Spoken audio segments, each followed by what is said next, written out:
श्री श्री पुरुषोत्तम व्रतम मासम की पुरुषोत्तम भगवान की राधा कृष्ण भगवान की जगन्नाथ बलदेव सुभद्रा मैया की अधिक मासम की गौर प्रेमान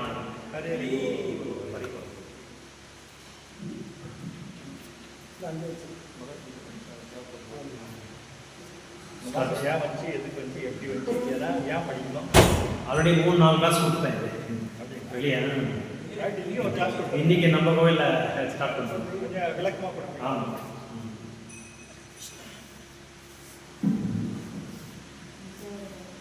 ஹரே கிருஷ்ணா. ஸோ இந்த மாதம் ரொம்ப ரொம்ப விசேஷமான மாதம், பவித்திரமான மாதம். எல்லா செயல்களையும் நம்ம செயல்கள் எல்லாமே ஆன்மீக செயல் எல்லாமே 1000 மடங்கு அதிகமாகிட்டே போகும். என்ன சொன்னாலும் 1000 மடங்கு, எந்த செயல் செஞ்சாலும் 1000 மடங்கு.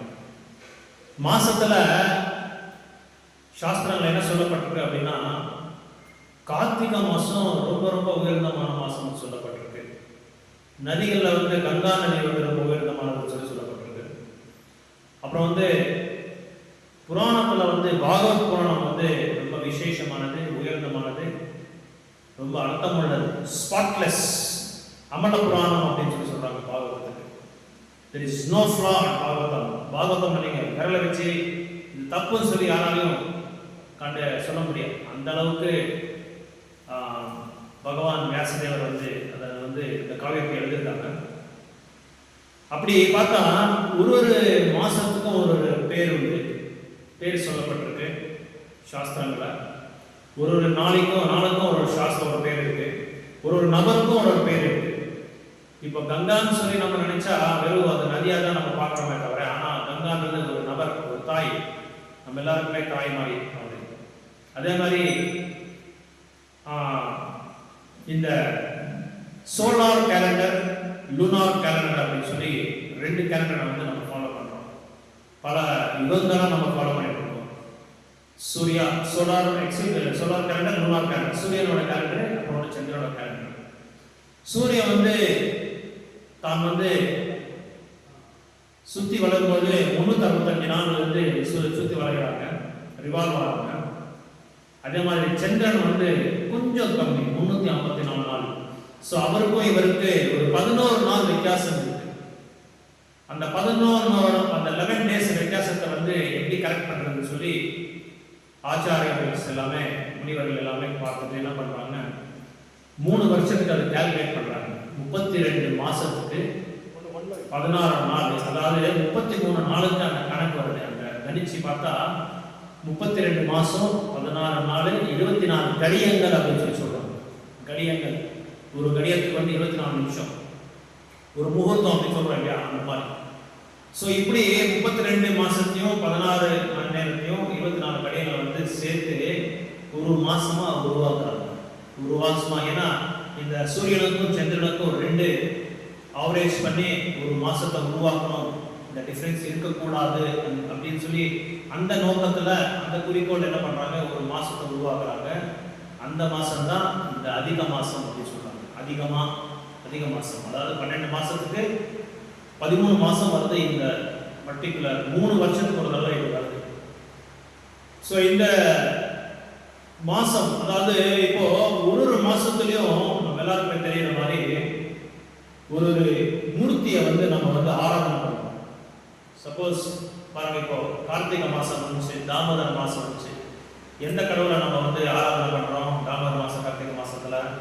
அதாவது வர்ஷிப்பபிள் டிடி அப்படின்னு சொல்லி சொல்றாங்க. ஆராதனை பண்ணப்பட்ட ஒரு மூர்த்தி அப்படின்னு சொல்லி சொல்றாங்க ஒரு மாசத்துலயும். அப்படி ஒரு மாசத்துக்கும் நம்ம கௌடிய சம்பிரதாயத்துல ஒரு வெவ்வேறு பகவானோட உருவத்துல நம்ம அதை ஆராதனை பண்ணணும். இப்போ சிராவண மாசம் அப்படின்னு சொன்னா நம்ம கோவிந்தரை வழிபடுறோம். கார்த்திகை மாசத்துல, தாமோதர மாசத்துல, கார்த்திகை தாமோதர மாசம் 2 ஒன்று தான். அந்த மாசத்துல நம்ம ஸ்ரீமதி ராதாராணியை நம்ம வழிபடுறோம். அதே மாதிரி இந்த மாசத்துல, இந்த அதிக மாசத்துல, இந்த மாசம் பேரு இதுக்கு முன்னாடி மலமாசா அப்படின்னு சொல்லி பேர் வச்சிருக்காங்க. மலமாசா அப்படின்னா சாமானியமா இந்த மல மாசத்துல என்ன ஆகுது அப்படின்னா, மக்கள் வந்து பௌதிகமான நோக்கத்துல பார்த்துட்டு இது வந்து கேடுகட்ட மாசம், இது வந்து கல்மஷமான மாசம், இந்த மாசத்துல யாருமே பூஜை பண்ணக்கூடாது, விக்கிரகாரணம் பண்ணக்கூடாது, நல்ல காரியங்கள் பண்ணக்கூடாது, திருமணம் பண்ணக்கூடாது, இது அமங்கலகரமான ஒரு மாசம் அப்படின்னு சொல்லி எல்லாரும் வந்து இந்த தாய்க்கு அந்த பேர் வச்சுட்டாங்க. இந்த தாய் வந்து நொந்தி போய் நேரா விஷ்ணு கிட்ட போறாங்க. விஷ்ணு கிட்ட போயிட்டு அழுறாங்க. அழுந்துட்டு தன்னோட கருத்துக்களை முன்னிடுறாங்க. இந்த மாதிரி எல்லாருமே என்ன வந்து அமங்கலம், கல்மஷமானது, மல மாசம் அப்படின்னு கூட சொல்றாங்க. என்ன பண்றது, எனக்கு ஏதாவது ஒரு வழி காமிங்க அப்படின்னு சொன்னா விஷ்ணு என்ன சொல்றாரு, இது வந்து இந்த பிரச்சனை என்னால் தீர்வு காண முடியாது, நீ என் கூட வா சொல்லி கையை பிடிச்சிட்டு இந்த அம்மா தாயை வந்து எங்கே கூட்டிகிட்டு போகிறாங்கன்னா நேராக கோலக்குறந்தாலும் கூட்டிகிட்டு போகிறாங்க. இந்த அம்மா அழுந்ததே வராங்க. கோலக்குறந்தாலும் கூட்டிகிட்டு போகிறாங்க விஷ்ணுவும் இவர் யாரு, மலமாசம் இந்த தாய். ரெண்டு பேரும் போயிட்டு இருக்கும்போது கோலக்குறந்தானம் வந்து ரீச் ஆகிட்டாங்க. அங்கே அழுந்துட்டே இருக்காங்க இந்த அம்மா. ஏன்னா அந்த அளவுக்கு வந்து போயிருக்காங்க. இப்போ ஊர் மக்கள் எல்லாமே நம்மளை வந்து திட்டினே என்ன பண்றது, ஏதோ ஒரு பண்ணிடுவாங்க இல்லையா. ஆனால் இந்த அம்மா பண்ணல, நேர யாரை பண்ணாங்க, விஷ்ணுவை போய் அணுகுனாங்க. அதனால விஷ்ணு கிருஷ்ணர் கிட்ட கூட்டிட்டு போய் கிருஷ்ணர் பார்க்குறாரு. என்னப்பா விஷ்ணு நீ வந்திருக்க அப்படின்னு சொல்லி பார்த்தா, இல்லை ஒன்றும் இல்லை, இந்த மாதிரி இந்த தாய் ரொம்ப நொந்து போயிருக்காங்க, இந்த மாதிரி நடந்ததெல்லாம் சொல்றாங்க. ஆனால் யாரும் அழுந்துட்டு இருக்காங்களே, பின்னாடியே ஒழிச்சிட்டு இருக்காங்க. மலமாசம் அந்த தாய் யாரும் ஒழுங்கிட்டு இருக்காங்க. யார் அது என்ன அதை அழுதுட்டு இருக்காங்க, கோலோகத்தில் யாரும் அழ மாட்டாங்க, ஏன் அழுதுறீங்க அப்படின்னு சொல்லி கேட்குறாங்க. அப்போ ஏன்னா கோலகுருந்தானத்துல துன்பம் பண்றது கிடையாது, வைகுண்டத்துல கோலகுருந்தானத்துல துன்பம் பண்றது கிடையாது. அதனால அழுறதுக்கெல்லாம் சான்ஸ் இல்லை. அழாதமா, நீங்க அழக்கூடாது அப்படின்னு சொல்லி அவருக்கு ஆறுதல் சொல்லி என்ன ஆச்சுமா அப்படின்னு சொல்லி சொல்றாங்க. இந்த மாதிரி நடந்துச்சு சாமி, நீங்க தான் எனக்கு ஒரு வழி காமிக்கணும். உலகத்துல பிரம்மாண்டத்துல எல்லாருக்கும் நீங்க வந்து ஒரு வழி காட்டுறீங்க, ஒரு பொருளாதாரத்தை கொடுத்துருக்கீங்க, ஆனா எனக்கும் ஏதோ ஒன்று நீங்க செய்யணும் அப்படின்னு சொல்லி சொல்லும் போது இவர் என்ன பண்றாரு அப்படின்னா, கிருஷ்ணரே நீ ஒன்றும் கவலைப்படாதமா, நான் உன்னை திருமணம் பண்ணிக்கிறேன் அப்படின்னு சொல்லி திருமணம் ஒரு அந்த மனவாசத்தை அந்த தாயை கூப்பிட்டு இவரே திருமணம் பண்ணிக்கிறார். யாரு, நம்ம கிருஷ்ணரை திருமணம் பண்ணிக்கிறார் அந்த மாசம். ஸோ ஏலப்பட்டவங்க, ஏதோ ஒரு ஏலப்பட்ட ஒரு பெண் இருக்கு. அந்த பெண்ணை வந்து அரசர் வந்து கல்யாணம் பண்ணிக்கிற அந்த பெண்மணி என்ன ஆகும், ராணி ஆயிடுறாங்க இல்லையா. அதே மாதிரி தான் இந்த மல மாசம் வந்து கிருஷ்ணர் திருமணம் பண்ணதுனால இவர் என்ன ஆயிடாரு, இந்த உலகத்துக்கே இந்த பிரம்மாண்டத்துக்கே தாயாயிட்டாரு.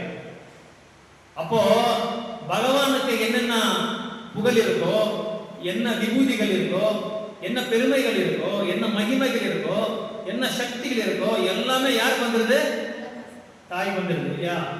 அதனால புருஷனுக்கு என்ன இருக்கோ அந்த எல்லா சகபாகம் வந்து பெண்மணிக்கு வந்துருது, எல்லாமே வந்துருது. ஆல்மோஸ்ட் அவர் இருக்கிறவருக்கும் வராது, அப்புறம் வந்துருதுன்னா இருக்கிறவங்க இல்லாத பட்சத்துல கூட அவங்க தான் பார்ப்பாங்க எல்லாமே வந்து வீட்டுல. அந்த மாதிரி இந்த தாய்க்கு வந்து எல்லா அனுபவம், எல்லா சக்திகளும் சம்பத்து எல்லாமே வந்துருது. அப்ப கிருஷ்ணர் சொல்றாரு, இனிமே உன்னை யாரும் மன மாசம் சொல்லி கூப்பிடக்கூடாது, உன் பேர் அதிக மாசம், உன் பேர் அதிக மாசம். அது மட்டும் இல்லாம என்ன நீ திருமணம் பண்ணிக்கிட்ட, அதனால இந்த மாசத்துக்கு புருஷோத்தம மாசம் சொல்லி பேர் வச்சுக்கலாம். என்ன நீ கல்யாணம் பண்ணிக்கிட்ட, அதனால இந்த மாசமே புருஷோத்தம மாசம். யார் இந்த மாசத்துல வந்து இந்த விரதத்தை வந்து கடைபிடிக்கிறாங்களோ அவங்களுக்கு வந்து என்ன ஆராதனை பண்ணி என்னோட நாமத்தை சொல்லி என்னோட லீலைகள் குணகானம் பண்ணா எந்த அளவுக்கு அவங்களுக்கு வந்து அந்த ஆன்மீகமான பலன் கிடைக்கிறோ அந்த பலன் எல்லாமே அவங்களுக்கு 1000 மடங்கு அதிகமா கிடைக்குது அப்படின்னு சொல்லி சொல்லப்படுது. 1000 மடங்கு. அதனால யார் வந்து புருஷோத்தம மாசத்தை வந்து கடைபிடிக்காம இருக்கிறவங்க வந்து கஷ்டத்துக்கு துன்பத்துக்கு ஆளாயிடுறாங்க. இதுக்கு ஒரு சின்ன ஸ்டோரி ஒன்று இருக்கு, அது சொல்லிடுறேன். ஒரு தடவை பிருந்தாவனத்துல 100 வனத்துக்கு மேல இருக்கு. பிருந்தாவனத்துல நம்ம எல்லாருமே தெரியும். அதுல முக்கியமானது 12 வனங்கள். அதுல காமியவானம் சொல்லி ஒரு வனம் இருக்கு, காமியவான். அந்த காமியவனத்துல பாண்டவர்கள் எல்லாமே வனவாசம் பண்ணிட்டு இருந்தாரு. அந்த சமயத்துல கிருஷ்ணர் போய் பார்க்கிறார். கிருஷ்ணர் போய் பார்த்துட்டு பாண்டவர்கள் எப்படி கஷ்டப்பட்டிருக்கான்னு சொல்லி பார்த்துட்டு, தர்மா எனக்கு இதெல்லாம் தாங்கிக்க முடியல, சகிச்சுக்க முடியல, உடனே நான் துரியோதன வந்து வதம் பண்ணிடுறேன் அப்படின்னு சொல்லி கிருஷ்ணர் வந்து ஒரு ஸ்டெண்ட் காமிக்கிறார். அப்ப தர்மர் சொல்றாரு, ஐயா வேண்டாம் ஐயா, அந்த மாதிரி எல்லாம் நீங்க கோவத்துக்கு ஆளாயிடாதீங்க, என்ன சொல்லுங்க, எங்க துன்பத்துக்கு என்ன காரணம் சொல்லுங்க. அந்த காரணம் தெரிஞ்சுக்கிட்டு அதுக்கு என்ன பரிகாரம் பண்ணிக்கணுமோ அந்த பரிகாரம் நாங்கள் பண்ணிக்கிறோம். உங்களுக்கு தெரியாத எதுவுமே எது இருக்கு, என்ன சொல்லுங்க, ஏன் நாங்கள் இந்த மாதிரி கஷ்டத்துக்கு ஆளாயிருக்கோம், இதுக்கு யார் காரணம் அப்படின்னு சொல்லி தர்மர் வந்து கிருஷ்ணரை கேட்கிறாரு. கிருஷ்ணரை கேட்கும்போது கிருஷ்ணர் சொல்றாரு, இதுக்கெல்லாம் காரணம் திரௌபதி தான், வேறு யாரும் இல்லை, திரௌபதினால தான் இதெல்லாம் ஆயிருக்கு சொல்லி சொல்றாங்க. அப்படியா, என்ன சொல்றீங்க சாமி நீங்க? ஆமா உண்மைதான் அப்படின்னு சொல்லி சொன்னாங்க. அப்புறம் மேதாவின்னு சொல்லி ஒரு பெரிய முனிவர்கள் இருந்தார். அந்த முனிவர்கள் வந்து தனக்கு ஒரு அழகான சௌந்தரியவதி, குணவதி, பாக்கியவதியான ஒரு பெண்மணி, ரொம்ப ரொம்ப அழகு. அந்த பெண்மணியை வந்து இவர் வளர்த்துட்டே இருந்தார். இவர் வளர்த்த என்ன வந்து அந்த பெண்ணுக்கு வந்து திருமணம் பண்றதை விட்டுறாரு, மறந்துட்டு இவர் என்ன பண்ணாரு, கோரமான தபஸ்ல நாமத்தை சொல்லி நாமத்தை உச்சரணை பண்ணி பகவானோட சேவையில வந்து ஆழ்ந்து போயிட்டாரு. இவருக்கு ரொம்ப நெருங்கிய நண்பர் யாரு அப்படின்னா துர்வாச முனி. ஸோ இவரு இறந்துட்டாரு, மேதாவி முனி இறந்துடுறாரு. இறந்துட்டு இந்த பெண்மணி ஓன்னு அளந்துட்டு, எனக்கு திருமணம் பண்ணாம எங்க அப்பா கிளம்ப தவறிட்டாரு, இப்ப நான் என்ன பண்றது, யாரோட அடக்கம் எடுக்கிறது, ஒண்ணுமே புரியல எனக்கு சொல்லி அழுதுட்டு இருக்கும்போது அப்ப இவரை பார்க்கறதுக்காக துர்வாச முனி வராரு. வந்து என்னம்மா ஏமாறுங்க, அப்பா எங்க அம்மா இந்த மாதிரி ஆயிடுச்சு அப்படின்னா, அப்படியா, உனக்கு ஒன்றும் கவலைப்படாத, உனக்கு இந்த துன்பத்துக்கு காரணம் என்ன அப்படின்னா அதுக்கு வந்து பரிகாரம் இருக்கு, அந்த பரிகாரத்தை நீ வந்து அதை கடைப்பிடிச்சுட்டா இந்த துன்பத்துல நீ வெளியே வந்துடுற. அப்புறமா மல மாசம் சொல்லி ஒரு மாசம் இருக்கு, அந்த மாசத்தை நீ கடைப்பிடிமா அப்படின்னு சொல்லி சொன்ன உடனே இந்த அம்மா என்ன பண்ணுது, இந்த மேதாவியோட பார்ப்போங்க, இவர் வந்து தன்னை வந்து ஹேளனமா பார்க்கறாருன்னு நினைச்சிருக்காரு. மலமன்னா ரொம்ப ஹேளனம் இல்லையா, இந்த மாதிரி ஹேளனையா எனக்கு சொல்றாரு இவர் துர்வாச முனி அப்படின்னு சொல்லி அவர்கிட்டே சண்டை போட்டுறாரு. மேதாவியோட பொண்ணு என்ன அவ்வளவு கேவலமா நினைச்சிருக்கியா, ஏதோ அப்பா இல்லாம இருக்கலாம் அப்படின்னு சொல்லி நான் இவ்வளவு கேவலமா சொல்லி எல்லாம் இந்த மாதிரி எல்லாம் நான் கடைப்பிடிக்க மாட்டேன் அப்படின்னு சொல்லி அபராதம் பண்ணி அந்த ரதத்துக்கே அபராதம் பண்ணிட்டார். துர்வாச முனிக்கு நம்ம எல்லாருமே தெரியும், துர்வாச முனி ரொம்ப கோபக்காரர், சீக்கிரமா சாபத்தையும் கொடுத்துறாரு, சீக்கிரமா சுபத்தையும் கொடுத்துறாரு. அவர் யாரும் இல்லை, சிவபெருமானோட அம்சம் தான், அவரோட வடிவம் தான். ஸோ அப்போ துர்வாச முனி என்ன பண்ணாரு, என்னால உனக்கு வந்து எதுவும் நான் சாபத்தை கொடுக்க மாட்டேன், நீ ஆல்ரெடி அபராதம் பண்ணிட்ட, அந்த அபராதத்துக்கு நீ வந்து அனுபவிக்க போற, என்னோட நண்பரோட பொண்ணாயிடுச்சு நீ, அதனால நான் உன்னை விட்டுட்டு நான் கிளம்பிட்டேன்னு சொல்லி அவர் கிளம்பிட்டார். இந்த அம்மா என்ன பண்ணது, நேராக சிவபெருமான் கிட்ட போறாங்க. சிவபெருமான் கிட்ட 14,000 வருடங்கள் வந்து தவம் பண்ணுவாங்க. தவம் பண்ணி சிவபெருமான் வந்து அவருக்கு வந்து இது கொடுக்குறாரு, காட்சி கொடுக்குறாரு. காட்சி கொடுத்து என்னம்மா எனக்கு என்ன வேணும், பெருமாளே நான் என்ன பண்றது, சிவபெருமாளே இந்த மாதிரி ஆயிடுச்சு, எனக்கு துர்வாச முனி அப்படியே என்னை கூட்டிட்டு போயிட்டாரு, நான் ஏதோ தப்பு பண்ணிட்டேன்னு சொல்லி எனக்கு ஒரு நல்ல புருஷன் வேணும், ஒரு நல்ல கல்வியை அறிஞ்சிருக்கணும், நல்ல சாஸ்திரங்களை அறிஞ்சிருக்கணும் 3 தடவை, 4வது தடவை அவர் நல்ல பலசாலியா இருக்கணும், உலகம் எல்லாமே அவங்க புகழ்ந்து பாடணும் அப்படின்னு சொல்லி 5 தடவை எனக்கு புருஷன் வேணும் சொல்லி சொல்றாங்க. அதனால ததாஸ்து, உனக்கு கண்டிப்பா 5 புருஷங்கள் கிடைப்பாங்கம்மா அப்படின்னு சொல்லி சிவபெருமான் வந்து அவர் ஆசீர்வாதம். என்ன சாமி சொல்றீங்க, நான் கேட்டது ஒரே புருஷன் தான், நீங்க 5 சொல்றீங்களா, ஏன் அப்படின்னு சொல்லி கேட்கறாங்க. 5 தடவை கேட்க இல்லையா, நீ புருஷன் வேணும் 5 தடவை கேட்டீங்க. அதனால உனக்கு உலகத்திலேயே இப்படி ஒரு நபர்கள் யாருமே இருக்க மாட்டாங்க, அந்த அளவுக்கு அறிவாளிங்க, தூயமான பக்தர்கள், ஆத்ம காரணத்தை அடைஞ்சவங்க, பெரிய பெரிய வேதாந்திங்க, அந்த மாதிரி 5 பேர் உனக்கு புருஷனா வராங்க அப்படின்னு சொல்லி மேதாவி பொண்ணு. அப்புறம் அடுத்த பிறவில திரௌபதியா வந்து துருபதரோட பொண்ணா வந்து, அது சுயம்பரம் ஆனதுன்னு உங்களுக்கு எல்லாம் தெரியும். குத்திக்கிட்ட போய் சொல்றாங்க அர்ஜுனர், சொன்னா நீங்க 5 பேரை பிரிச்சுக்கோங்க அப்படின்னு சொல்லி ஸோ இப்படி இந்த திரௌபதி பண்ண அந்த இதுக்கு அப்போ கிருஷ்ணர் சொல்றாரு, நீங்க என்ன பண்ணணும், அடுத்த மாசம் வந்து இந்த மாதிரி புருஷோத்த மாசம் வருது, இதை வந்து நீங்க கடைபிடிக்கணும். அப்போ நாங்கள் என்ன செய்யணும் அதில் அப்படின்னு சொல்லி தர்மர் கேட்குறாங்க. பாருங்க, தர்மர் வந்து தெரியாத விஷயமே கிடையாது, இருந்தாலும் எல்லாம் தெரிஞ்சு கேட்டுக்கிறாரு. ஒரு குரு கிருஷ்ணர் வந்து குருவா ஏற்றுக்கிறாரு, குருவா ஏற்றிக்கிட்டு அவங்க கிட்ட கேட்கிறாரு, எனக்கு எல்லாம் தெரியும் அப்படின்னு சொல்லி அவங்க என்னைக்குமே வந்து அந்த மாதிரி என்ன சொல்றது, அகங்காரமா அவர் என்னைக்குமே பேசல, அந்த அளவுக்கு பணிவா கேட்டு தெரிவிச்சார் கிருஷ்ணர். அப்போ கிருஷ்ணர் சொல்றாரு, இந்த புருஷோத்தம மாசத்துல முக்கியமா நீங்க பண்ற ஒரு விஷயம் என்ன அப்படின்னா, ஒரு நாள் தவறாம ஹரிநாமத்தை வந்து உச்சரிக்கணும். ஒரு நாள் தவறாம ஹரிநாமத்தை உச்சரிக்கணும், அதிகமா உச்சரிக்கணும். நீங்க 16 பண்றீங்கன்னா 32, 32 பண்றீங்கன்னா 64, அந்த மாதிரி நாமத்தை வந்து அதிகமா நீங்க சொல்லுங்க அப்படின்னு சொல்லி சொன்னாங்க. ரெண்டாவது வந்து ஒரு நாள் தவறாம பகவான் ராதாகிருஷ்ணன் வந்து விளக்கேற்றிட்டு சோராஷ்டகம் அப்படின்னு சொல்லி வில்வமங்கல் தாக்கூர் அப்படின்னு சொல்லி ஒரு உயர்ந்தமான ஒரு அவருடைய ஸ்டோரி இருக்கு. வில்வமங்கல் தாக்கூர் அவரு கிருஷ்ணரை பிடிச்சுக்கிட்டு பிருந்தாவனத்துல ஆடி பாடி போயிட்டு இருக்கும் போது அக்கஸ்மாத்தா கிருஷ்ணர் மறைஞ்சிடுறாரு. மறைஞ்சிட்டு என் கிருஷ்ணர் எங்க போயிட்டாருன்னு சொல்லி அவரை பத்தி ஒரு பாட்டு பாடுறாரு.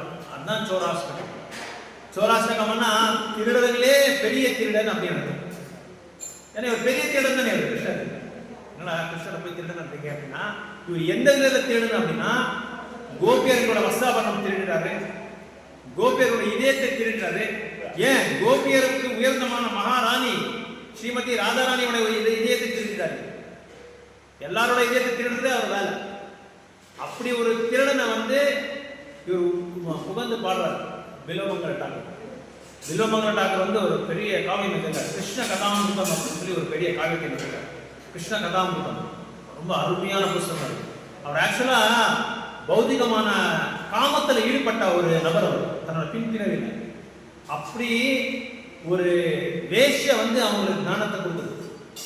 எனக்கு என் மேல இருக்கிற இந்த காமத்தை நீ முக்தி கொடுக்குற முக்குந்தன் மேல நீ வச்சிருந்தா என்னைக்கோ நீயே அங்க போய் சேர்ந்துட்டு அப்படின்னு சொல்லி அந்த ஞானோதயம் பண்றாரு ஒரு வேஷ்யா. அது அவங்க அப்பாவுக்கு வந்து அன்னைக்கு அந்திம சம்ஸ்காரம் நடந்தது வீட்டுல. அந்த சமயத்துல இவரு அந்த வேஷ்ய மேல இவருக்கு தியானம். வேஷ்யை பார்க்கணும், அவளை போய் பார்க்கணும். ஏன்னா ஊர்ல அழகான ஒரு பெண் யாருன்னா அந்த வேஷ்யா தான். அவரை பார்க்கணும்னு சொல்லி அவரை நேர பார்க்கறதுக்காக போறாரு. அது போற வழியில அவருக்கு வந்து அன்னைக்கு என்னன்னா இந்த மாதிரி பயங்கரமான மழை, ஊரெல்லாம் தண்ணி. ஆனா போறதுக்கு எதுவும் இது இல்லை, வாய்ப்பு இல்லை. ஒரு விறகு, சரியான பெரிய விறகு, அந்த விறகு மேல உட்காந்து போயிருக்காரு. அது விறகு கிடையாது, ஒரு சவம், பணம் ஒரு பிணத்து மேல உட்காந்து போயிருக்காரு. ஆனா அந்த வியாமோகத்துல அவருக்கு தெரியாது, அது பணம்ன்றது தெரியாது. அந்த பிணத்து மேல உட்காந்து போயிருக்காங்க. அதுக்கப்புறம் நேரா போயிட்டா எல்லாருக்கும் தெரிஞ்சிருக்குன்னு சொல்லி மேல மொட்டை மாடியில அந்த ஒரு சின்ன ஜன்னல், இந்த மாதிரி ஜன்னல் இருக்கு. அந்த ஜன்னல்ல ஒரு கயிறை பிடிச்சி அந்த உள்ள போயிருக்காரு. அந்த பெண்மணி இருக்கிற அறைக்குள்ள போயிருக்காரு. அந்த அறைக்குள்ள போய் அதை எது பிடிச்சிருக்கிறதுன்னு ஒரு கயிறு நினைச்சிருக்காரு. ஆனா அது கயிறு கிடையாது, பாம்பு, சத்து போன பாம்பு பிடிச்சிட்டு உள்ள போய் ஜம்ப் அடிச்சு அவரை பார்க்கறதுக்காக அப்படின்னு சொல்லி மூச்சை விடுறாரு அந்த பெண்மணியை பார்த்து. அப்ப பாக்குறாரு, யாரப்பா நீ, என்ன எது வேணும்? உன்னை பார்க்கறதுக்காக தான் நான் வந்தேன். இந்த இவ்வளவு கஷ்டப்பட்டது உன்னை பார்க்கறதுக்காக. அப்பதான் அந்த பெண்மணி வந்து அவருக்கு ஞானோதயத்தை கொடுக்குறாங்க. இவ்வளவு கஷ்டப்பட்டு வந்திருக்கியே என்னை பார்க்கறதுக்காக, கொஞ்சமாவது உனக்கு அறிவுன்றது எதாவது இருக்கா? இந்த ஒரு சாதனையை நீ வந்து பகவானுக்காக பண்ணியிருந்தா நீ என்னைக்கோ நீ தூயமான பக்தராகி பகவான் கிட்ட நீ போய் சேர்ந்துருக்கியே, இது உனக்கு பண்றது சரியான்னு சொல்லி கேட்குறாங்க. அன்னைக்கு அவர் விட்டா ஸ்டாப் பண்ணிட்டாரு. ஸ்டாப் பண்ணி நேராக வந்துட்டாரு. அதுக்கப்புறம் என்ன பண்ணாரு, வர வழியில இன்னொரு பெண்மணியை பார்க்குறாரு. ஒரு குடத்தை வச்சு தண்ணி கொண்டுட்டு போயிருக்கும் போது பின்னாடி இருந்து பார்த்து அந்த அழகு பார்த்து மயங்கிடுறாரு. மறுபடியும் காமன்றது பாருங்க, யாரையும் விடாது, சரியான பைத்தியம். எவ்வளவுதான் நம்ம பக்தோடு செஞ்சா கூட இந்த காமத்தை வெல்றது வந்து ரொம்ப ரொம்ப கஷ்டம். ஏன்னா இந்த காமம் யாருன்னா மாயாதேவியோட முக்கியமான ஒரு ஆயுதம். அவர் அனுப்புற ஏஜென்சி இவங்க தான், மிடில்மேன் இவரெல்லாம். அந்த ஏஜென்சி, இந்த மாதிரி ஏஜென்சி அனுப்புறாங்க. அப்போ அந்த பார்த்துட்டு அந்த நேரம் அந்த இதுக்கு போறாரு. அவங்க வீட்டுக்கு போயிட்டு அவங்க அப்பா கிட்டே கேட்கிறாரு, இந்த பெண்மணியை நான் திருமணம் பண்ணிக்கிறேன் அப்படின்னு சொல்லி. சரி, ஓகே, அதுல நான் போய் பண்ணிக்கோங்க அப்படின்னு சொல்லி. அப்போ இந்த ஒரு பிராமணர் அவரு. அதுக்கப்புறம் என்ன ஆச்சுன்னா, அந்த பிராமணரை இது சத்சங்க மாதிரி இது பிரசங்கம் கொடுத்துட்டு இருக்கும் போது அந்த பிராமணோட மனைவியை பார்க்கிறாரு. அவர் மேல வேகமாக ஆயிடும். அப்போ அந்த பெண் பிராமணோட அவங்க வந்து குரு பத்னி அப்படின்னு சொல்லுவாங்க சம்ஸ்கிருதத்தில். அந்த குரு பத்னி கிட்ட போய் கேட்குறாங்க, பெரிய ஸ்டேஜ் எல்லாரும் உட்காந்துருக்காங்க, அவங்க கிட்ட போய் கேட்குறாங்க. அப்போ ஒரு சாட்சாத்காரம் வருது அவங்களுக்கு, அவங்களுக்குள்ளேயே ஒரு உணர்வு வருது. அம்மா தாயே உங்கள் ஜடையில இருக்க அந்த ஹேர் பின் கொடுக்குறீங்களான்னு கேட்குறாங்க. என்னத்துக்கு அதெல்லாம் கேட்குறாரு? இல்லை நீங்கள் கொடுங்கன்னு சொல்லுவோம். அதை கொடுத்துட்டு 2 கண்ணை அப்படியே நோண்டி எடுத்துடுறாங்க. தன் கண்ணையே, இந்த கண் இருந்தால் தானே பார்த்தோம், அது இல்லாமல் இருந்தால் பார்க்க முடியாது இல்லையா? அந்த நோயில் நான் எல்லாமே மறந்துடுவேன், இந்த காமத்தை நான் விட்டுறேன் அப்படின்னு சொல்லி அதை அப்படியே எடுத்துடுறேன். அந்த குருவுக்கு அப்படியே உடம்பெல்லாம் இதாகிடும், ஜில்லுன்னு ஆகிடும், ஹார்ட் பீட் ஸ்டாப் ஆகிடும். அன்னைக்கு கண் இல்லாமல் பாடிட்டு போகிறார், கிருஷ்ணனை பற்றி பாடிட்டு போகிறார். அதான் பில்லமா, அதான் அது பாடிட்டு போயிட்டு இருக்கும்போது கண்ணு வழி தெரியல, எப்படி போகிறது, இருட்டில் போக தெரியாது இல்லையா? ஒன்று என்ன பண்ணுறதுன்னு புரியல, போயிட்டே இருக்காரு. ஆனால் பிருந்தாவனத்துக்கு போகிறார், பிருந்தாவனம் நோக்கி போகிறார். அப்போ தான் கிருஷ்ணர் ஓடி வராரு. ஓடி வந்துட்டு அவர் கையை பிடிச்சிட்டு பிருந்தாவனத்துக்கு அழைச்சிட்டு போகிறார். அப்படி போய் ஒரு இடத்துல சேர்த்துட்டு அவர் வந்து சேஃபாக ஒரு இடத்துல சேர்த்துட்டு கிருஷ்ணர் அவரை விட்டு கிளம்பிடுறாரு, விளங்கிடுறாரு. அப்போ இவர் பாடுறாரு, கிருஷ்ணர் என்னை விட்டுட்டு போயிட்டாரு, திருடர் அவரு, என்னை ஏமாத்துட்டாரு, அவர் என் கூட இருக்கக்கூடாதான்னு சொல்லி அவரை கிருஷ்ணரை பற்றி அவங்க இது பாடுறாரு. பிரஜேத்த பிரசித்தம் நவநீத சோரம், அந்த வெண்ணையை திருடுறாரு அவரு பிருந்தாவனத்துல, அவர் என்னை விட்டுட்டு போயிட்டாரு. அவர் யாரு? சோராக கண்யம், திருடர்களே பெரிய திருட, சீஃப் அவர் தான் அப்படின்னு சொல்லி அந்த பாட்டை வந்து வில்லம்பர் பாடுறாரு. இதுதான் அந்த புருஷோத்தம மாசம். அது இல்லாமல் இன்னொன்று யுகராஷ்டகம் அப்படின்னு சொல்லி இருக்கு. அது வந்து ராதா கிருஷ்ணர், ராதா கிருஷ்ணா இல்லை, கிருஷ்ணா இல்லை, ராதா இல்லை. இந்த 2 பேரோட அந்த அன்பு பாசம் எப்படி ஒற்றுமையா இருக்குன்றது வந்து அந்த பாட்டை பாடுறோம். ஓகே, யார் படத்தா? சோராஷ்டகம் படத்தமா?